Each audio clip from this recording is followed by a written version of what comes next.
ठीक है, और कोई बताएगा? सर एसओपीज होती हैं, पॉलिसी सेट ऑफ रूल होता है एक, जिसके ऊपर हम चलते हैं। ठीक है, बेसिकली देखो हम health and safety management system कर रहे हैं, चैप्टर नंबर 2 हमारा है ही इस हवाले से, occupational health and safety management system के हवाले से। और health and safety management system मैंने आपको बताया कि हम पीडीसीए साइकिल उसमें फॉलो करेंगे, प्लान डू चेक एक्ट। यानी कोई काम अगर हमने करना है तो पहले उसको प्लान करना है, फिर डू का फेज है जिसमें हमने इम्प्लीमेंटेशन करनी है, फिर चेक करना है कि क्या जो हम इम्प्लीमेंट कर रहे हैं वो अकॉर्डिंगली हमारे टारगेट्स के मुताबिक है या नहीं है, और फिर अगर तो टारगेट्स अचीव हो रहे हैं वेल एंड गुड, नहीं अचीव हो रहे तो फिर हम एक्शंस लेंगे अचीव कराने। तो ये जो प्लानिंग का पार्ट है आपका, पहली पीडीसीए साइकिल में प्लान है, वो प्लान का पार्ट क्या है, जो आपकी पॉलिसी और ऑर्गेनाइजिंग सेक्शन है, ये प्लान में आते हैं। पॉलिसी क्या होती है, टॉप मैनेजमेंट की कमिटमेंट टुवर्ड्स द सेफ्टी, कि वो हेल्थ एंड सेफ्टी को कितना सीरियसली लेते हैं, वो बताते हैं कि हम क्या क्या चीजें अचीव करना चाहते हैं। पॉलिसी एक आपके स्टार्टिंग डॉक्यूमेंट है, पहला डॉक्यूमेंट है जो आपको बताएगा कि आपने हेल्थ या सेफ्टी को कैसे मैनेज करना है। ठीक है, अब जब आप कमिटमेंट कर लेते हो हेल्थ एंड सेफ्टी के हवाले से, अपने टारगेट सेट कर लेते हो, तो आपको टारगेट अचीव करवाने के लिए एक टीम भी चाहिए, राइट। इसकी बड़ी बेस्ट एग्जांपल आप क्रिकेट से ले सकते हो कि आप वर्ल्ड कप के लिए टीम प्लान कर रहे हो, आपने वर्ल्ड कप के लिए टीम प्लान भेजनी है, एक बोर्ड पीसीबी ने भेजनी है। पीसीबी एक इदारा है, वो एक ऑर्गेनाइजेशन को रिप्रेजेंट कर रहा है, एक कंपनी को रिप्रेजेंट कर रहा है। तो उन्होंने सबसे पहले पॉलिसीज बनाई अपनी कि हमने क्या अचीव करना है, हमारे टारगेट्स क्या है, हमारे डिसिप्लिनरी एक्शंस क्या होंगे, वगैरह वगैरह, अच्छी अच्छी बातें उन्होंने की। फिर अब उन्होंने तौर पे किसी टीम को ऑर्गेनाइज करना है, जैसे फास्ट बॉलर कौन होगा, स्पिनर्स कौन होंगे, ओपनर्स कौन होंगे, विकेट कीपर कौन होगा, पूरी उन्होंने टीम को ऑर्गेनाइज किया। अब ये टीम उनके टारगेट्स को अचीव करने के लिए प्लानिंग और इम्प्लीमेंटेशन करेगी। यानी ये क्या करेगी टीम, ये वर्ल्ड कप खेलने के लिए चली गई है, अब वहां पे जाके मकसद क्या है इनका, इन्होंने परफॉर्म करके दिखाना है, डू का, प्लानिंग में कर लिया काम, अब जो टारगेट सेट किए थे उनको डू करना है, इम्प्लीमेंट करना है। तो जब ये इम्प्लीमेंट कर रहे होंगे, अपने टारगेट्स को इम्प्लीमेंटेशन की तरफ लेके जा रहे होंगे, तो उस वक्त आप देखते हो कि बंदा मैच हार भी जाता है, ठीक है, हर मैच जीता नहीं जा सकता। आप अब शॉर्ट टर्म एवेल्युएशन भी करते हो, लॉन्ग टर्म एवेल्युएशन भी करते हो। शॉर्ट टर्म एवेल्युएशन क्या है कि हर ओवर के बाद, हर इनिंग्स ब्रेक के बाद आप देख रहे होते हो कि आपकी परफॉर्मेंस में कहाँ बेहतरी आ सकती है, ठीक है। जबकि लॉन्ग टर्म एवेल्युएशन क्या होती है कि आप एक पूरी सीरीज के बाद देखते हो कि हमने सीरीज में कैसा परफॉर्म किया, या पूरे साल की परफॉर्मेंस उठा के जांची जाती है कि कैसे रही टीम, टॉप पे रही, बॉटम पे रही, किससे हारी, किससे जीती। और फिर एक्शन फॉर इम्प्रूवमेंट करते हो, यानी जहां पे आपको लगता है कि कमी पेशी रही थी जिसकी वजह से हमारी टीम हार रही थी, तो उसके लिए एक्शंस लेते हो सकता है टीम का कैप्टन चेंज हो जाए, कोई मेजर प्लेयर चेंज हो जाए जो परफॉर्म नहीं कर रहा था, ठीक है। तो ये 5 स्टेप्स जो हैं ये बेसिकली आपके मैनेजमेंट सिस्टम को जो है फॉर्म करते हैं। और जो आखिरी स्टेप है ऑडिट का स्टेप बड़ा क्रिटिकल है। ऑडिट क्या करता है, ऑडिट पूरे health and safety management system पे नजर रखता है कि पॉलिसी से लेकर एक्शन फॉर इम्प्रूवमेंट तक क्या कहीं पे कमी पेशी तो नहीं रहेगी है, ठीक है, कहीं इम्प्रूवमेंट की गुंजाइश तो नहीं रहेगी है। तनकीदी निगाह रखता है ऑडिट। तो ऑडिट पूरे मैनेजमेंट सिस्टम पे बेसिकली नजर रख रहा होता है। ये आपका पूरा सेक्शन है occupational health and safety management system का, जो हम ILO OSH का कर रहे हैं, और उसमें ये स्टेप्स हैं जो आपने फॉलो करने हैं। और एक्रोनिम याद रखिएगा पोपा का, जो मैंने आपको बताया। पीडीसीए साइकिल, अब इसी पीडीसीए साइकिल को हम लेके चलेंगे किसकी तरफ, अपने ILO OSH 2001 मैनेजमेंट सिस्टम की तरफ। ये मतलब 1 मिनट के लिए स्क्रीन बड़ी कर देता हूँ। अच्छा, अगर आप देखें इधर, तो सबसे पहले आपके पास क्या है, पॉलिसी। आपको बता रहे हैं पॉलिसी में क्या करना है, आपने क्या नहीं करना, मैंने अभी आपको बताया। फिर ऑर्गेनाइजिंग सेक्शन है, उसके बाद प्लानिंग एंड इम्प्लीमेंटेशन है, एवल्यूएशन, एक्शन फॉर इम्प्रूवमेंट। और ऑडिट की खूबसूरती आप देखेंगे ऑडिट साइड पे है। और ऑडिट में एक और चीज देखें कि इसका कनेक्शन जितने पूरे मैनेजमेंट सिस्टम से है हर जगह पे, और 2 वे कंट्रोल लिंक है, यानी एरो की डायरेक्शन 2 साइडेड है। यानी ऑडिट इंस्ट्रक्शन दे रहे हैं, इसको जांच रहा है, और इंस्ट्रक्शन दे रहे हैं कि कहाँ कहाँ पे बेहतरी आ सकती है, तो 2 वे कम्युनिकेशन होगी। जबकि अगर ये वाले आप एरोज देखें तो ये सिग्निफाई कर रहे हैं कि हिरार्की फॉलो होगी, पहले पॉलिसी बनेगी, फिर ऑर्गेनाइजिंग होगी, फिर प्लानिंग इम्प्लीमेंटेशन, फिर एवल्यूएशन, और फिर एक्शन फॉर, ठीक है। और ये सब पूरा सिस्टम आपस में बड़े ही अच्छे तरीके से कनेक्टेड है। ये लाइन है, इसने ये सिग्निफाई किया हुआ है कि एक्शन फॉर इम्प्रूवमेंट जो आप करोगे वो इस फेज में, प्लानिंग एंड इम्प्लीमेंटेशन फेज में, इन दोनों का बड़ा गहरा ताल्लुक रहेगा आपस में। ठीक है, ये सारे जो डायरेक्ट लिंक्स हैं ये इंफॉर्मेशन लिंक कहला रहे हैं, और ये जो डॉटेड लाइन है ये कंट्रोल लिंक्स कहला रहे हैं। अब ये पूरा मैनेजमेंट सिस्टम है आपके पास। मैंने आपको एक्रोनिम भी बता दिया, मैंने आपको इसका पर्पस भी बता दिया, इससे कैसे आप हेल्थ की परफॉर्मेंस को जज करोगे ये भी बता दिया। अब आप लोग करोगे क्या कि मैं आपको 15 सेकंड का टाइम दे रहा हूँ, इसको देखो समझो, फिर आप ये जुबानी बना के ना मुझे इसकी पिक्चर्स व्हाट्सएप ग्रुप में शेयर करोगे, हर बंदा शेयर करेगा। एरोस की डायरेक्शन वगैरह देख लो, 15 सेकंड ना आपके पास, मुझे आपने शेयर करनी, देख लो।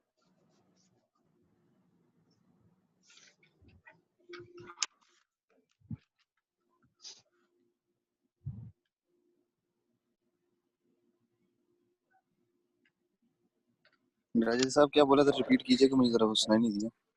मैंने क्या 15 सेकंड है, इसको देख लीजिए, आपकी स्क्रीन पे आ रहा है, और ये मैनेजमेंट सिस्टम फिर आपने बनाना है खुद से, और मुझे व्हाट्सएप पे शेयर करना है। ये बनाना है हमने। हाँ, ये जुबानी बनाना है आपने देखे बगैर। ठीक है,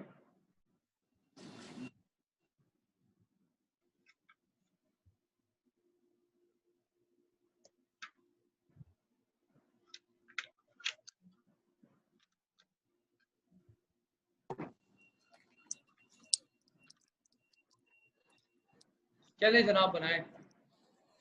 1 मिनट का टाइम है आपके पास, जल्दी से बना के मुझे व्हाट्सएप ग्रुप पे शेयर कीजिए।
जनाब किसी ने अभी तक शेयर नहीं किया, इतना मुश्किल तो नहीं है।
सर जी जनाब। मैं समझा सर डिस्कनेक्ट ना हो गया। नहीं, अच्छा, मुझे आप लोगों ने यार शेयर नहीं की अभी तक, किसकी आई है मेरे पास। आमिर खान भाई की आई है। अच्छा, एरोस की डायरेक्शन आप लोग भी अपनी चेक कर लें। एरो की डायरेक्शन में एक दो लड़कों का मसला है, वो मैं आपको साइड दिखा देता हूँ।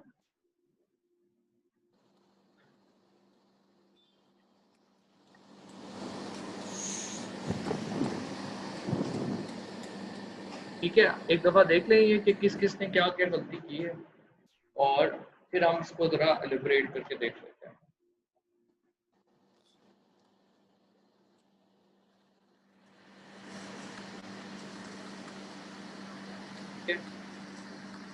पॉलिसी आपके पास क्या है भाई? पॉलिसी है clear statement of commitment to health and safety. अब मुझे बताएं, कमिटमेंट कौन करेगा? कमिटमेंट टॉप किसने करनी है मैनेजमेंट। हेल्थ एंड सेफ्टी से रिगार्डिंग? नहीं करनी टॉप ना। मैनेजमेंट है सर। टॉप मैनेजमेंट की कमिटमेंट है। ठीक है, आपकी जो मैनेजमेंट है, जो एम्प्लॉयर है, जो कंपनी है, उसकी कमिटमेंट है टुवर्ड हेल्थ एंड सेफ्टी को। हेल्थ एंड सेफ्टी को उसकी जो गाइडलाइंस आपको है, लेजिस्लेशन लॉज हैं, उनके मुताबिक फॉलो करेंगे। ऑर्गेनाइजिंग सेक्शन में क्या होता है? ऑर्गेनाइज करना, यानी टीम बनाना। टीम में आपका टॉप मैनेजमेंट होगी, मिडिल मैनेजमेंट होगी, लोअर मैनेजमेंट होगी। लोगों को रिस्पॉन्सिबिलिटीज बताई जाएंगी कि भाईजान आपका ये काम है, आपका ये काम है। टॉप मैनेजमेंट की ये रिस्पॉन्सिबिलिटीज है, मिडिल की है, बॉर्डर मैनेजमेंट की या लोअर मैनेजमेंट की ये रिस्पॉन्सिबिलिटीज है। फिर हम ये करने के बाद इम्प्लीमेंटेशन यानी डू वाले सेक्शन में आते हैं। ये जो दो सेक्शन है, पॉलिसी और ऑर्गेनाइजिंग, ये प्लानिंग के सेक्शन है। ठीक है, इसके बाद आपका ये जो नेक्स्ट सेक्शन है इम्प्लीमेंटेशन वाला, planning and implementation, it is regarding your do section, यानी जब आपने काम को इम्प्लीमेंट करना है तब आपने क्या करना है। ऑब्वियसली आपने हर किस्म की मैनेजमेंट करनी है हेल्थ एंड सेफ्टी से रिगार्डिंग। रिस्क असेसमेंट बनानी पड़ेंगी, प्रोसीजर्स बनाने पड़ेंगे आपको, परमिट टू वर्क सिस्टम बनाना पड़ेगा। सारा अमली काम आपको यहाँ पे करना पड़ेगा डू वाले सेक्शन। जो चैप्टर नंबर 3 है हमारा नेक्स्ट चैप्टर, वो पूरा इसी पे बना हुआ और काफी लंबा चैप्टर है। 55 to 60% of your core content जो है वो चैप्टर नंबर 3 में ही है। तो हम प्लानिंग एंड इम्प्लीमेंटेशन सीखते हैं। ठीक है, नेक्स्ट एवल्यूएशन है। एवल्यूएशन का मतलब जांचना, देखना कि हमने जो इकदाम किए हैं डू सेक्शन में, क्या वो हमारे इफेक्टिव है कि नहीं है, या हमें कुछ चेंजिंग करने की जरूरत है। अगर तो हम देखते हैं कि ठीक है यार, सब सेट जा रहा है, कोई मसला नहीं है, तो फिर वेल एंड गुड, हम इम्प्रूवमेंट की कोशिश करेंगे। लेकिन अगर हमें पता लगता है कि फ्लॉज हैं, तो फ्लॉज को हम एड्रेस करेंगे। हम अपने टारगेट को मीट कराने के लिए उन फ्लॉज को निकालेंगे जिस स्टेप में भी फ्लॉ होंगे, और फिर अल्टीमेटली हमारा जो मैनेजमेंट सिस्टम है उसकी इफेक्टिवनेस तभी पूरी होगी। अच्छा, जो ऑडिट का स्टेप है ना, ऑडिट सेपरेट है। आपने चार्ट में भी देखा था कि ऑडिट दोनों से सेपरेट है। ये पूरे आपकी पॉलिसी से लेकर एक्शन फॉर इम्प्रूवमेंट में जितने भी स्टेप है, ऑडिट साइड पे है।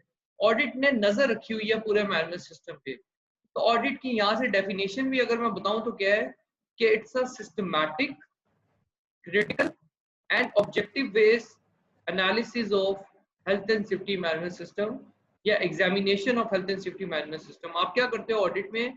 क्रिटिकल का मतलब तनकीदी नजर रखते हो, ऑब्जेक्टिव का मतलब आपके कुछ टारगेट्स हैं जिनको आप चेक कर रहे होते हो, और क्या सिस्टमैटिक है यानी किसी प्रोसीजर को फॉलो कर रहे होते हो।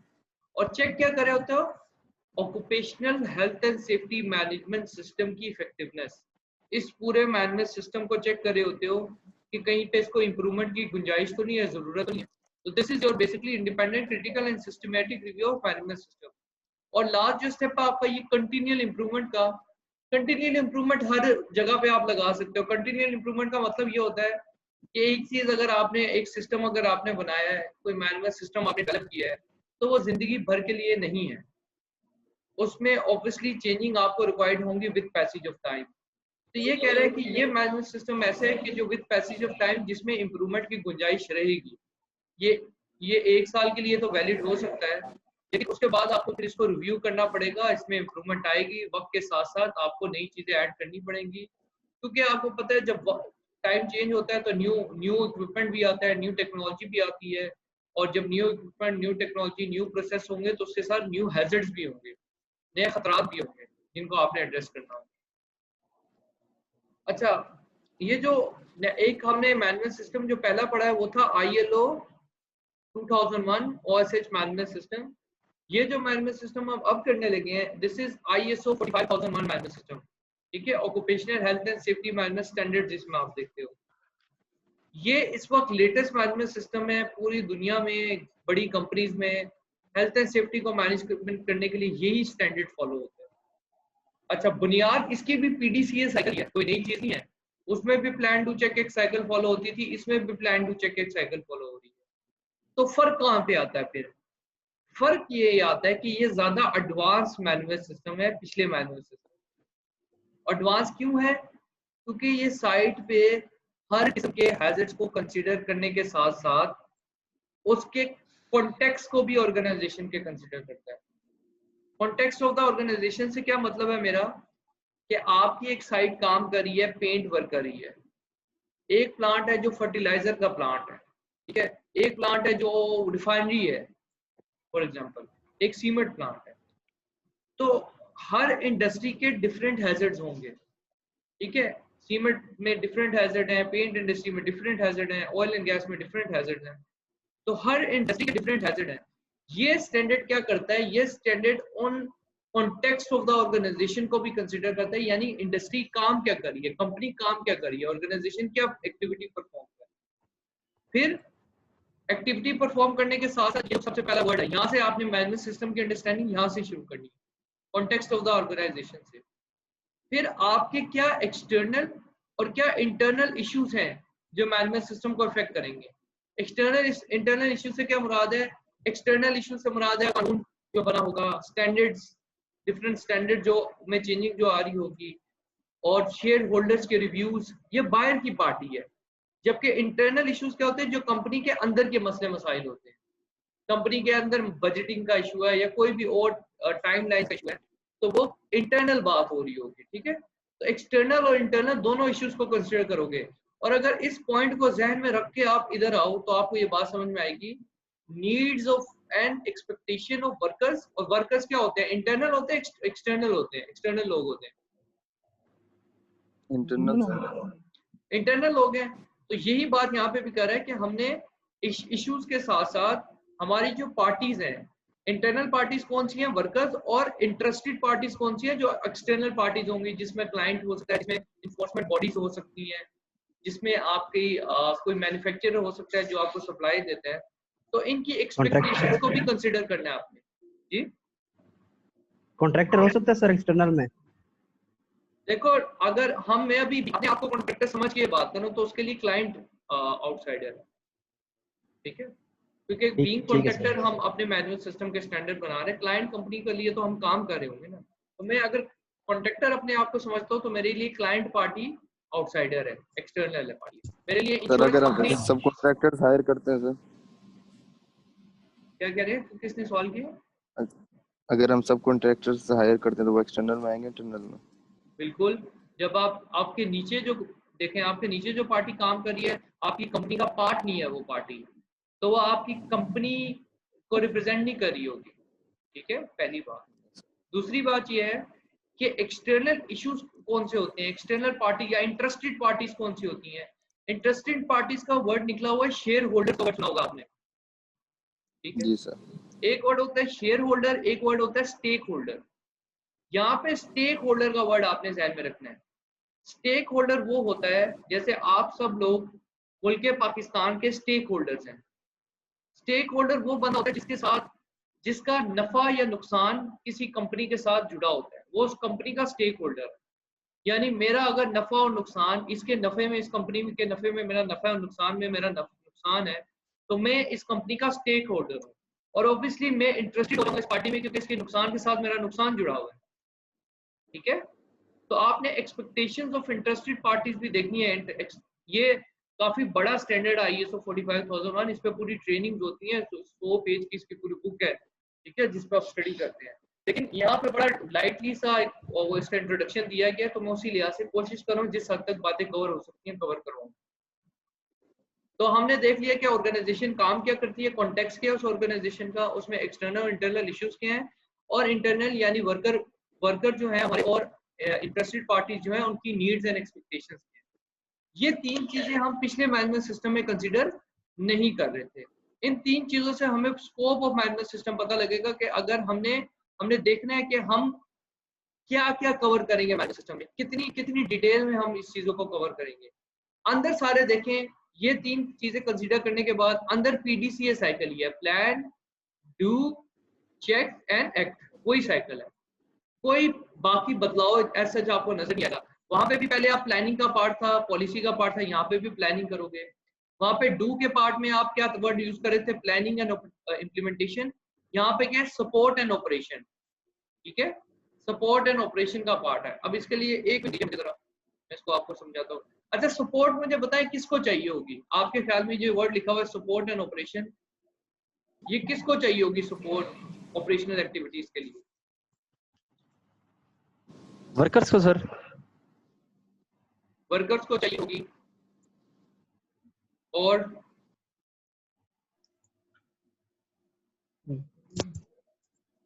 सर जो लोअर मैनेजमेंट है हमारी, सुपरवाइजर्स हो गए, मैनेजर हो गए। हमारी टॉप मैनेजमेंट से हमें सपोर्ट चाहिए, और ऑपरेशन की बात जहाँ तक कर रहा है ताकि हम अपने ऑपरेशंस को सेफली मैनेज कर सकें।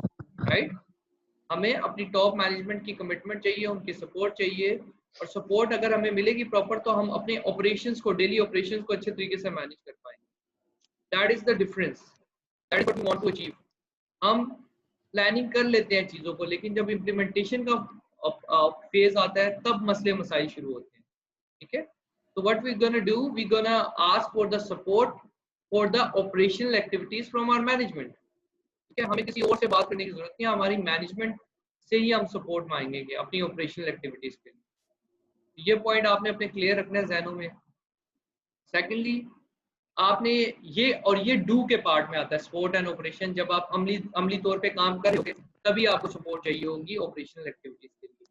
देन चेक का जो पार्ट है उसमें पहले हमने किया था एवल्यूएशन का पार्ट था, यहाँ पे परफॉर्मेंस एवल्यूएशन का वर्ड यूज किया हुआ है उसने, और फिर इन दी एंड आपने एक्शंस लेने हैं, एक्ट करना अकॉर्डिंगली। ठीक है, ये चीज आपने देखनी है कि कैसे आप इन चीजों को बेहतरी की तरफ लेके जा सकते हो जब भी आप मैनेजमेंट सिस्टम को देखो।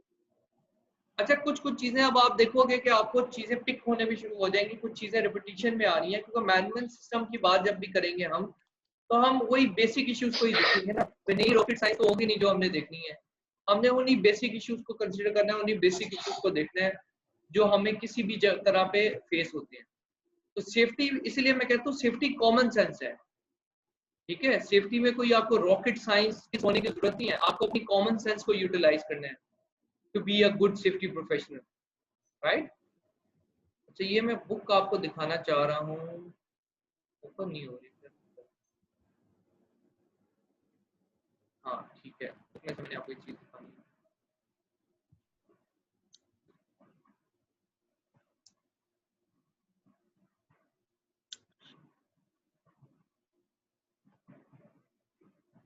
आप लोगों के पास बुक अवेलेबल है? तो हाँ, सॉफ्ट में मैंने आपसे शेयर की थी। जी सर, ग्रुप में तो है। एक मिनट रुक जा, मैं यहाँ से खोल लेता हूँ।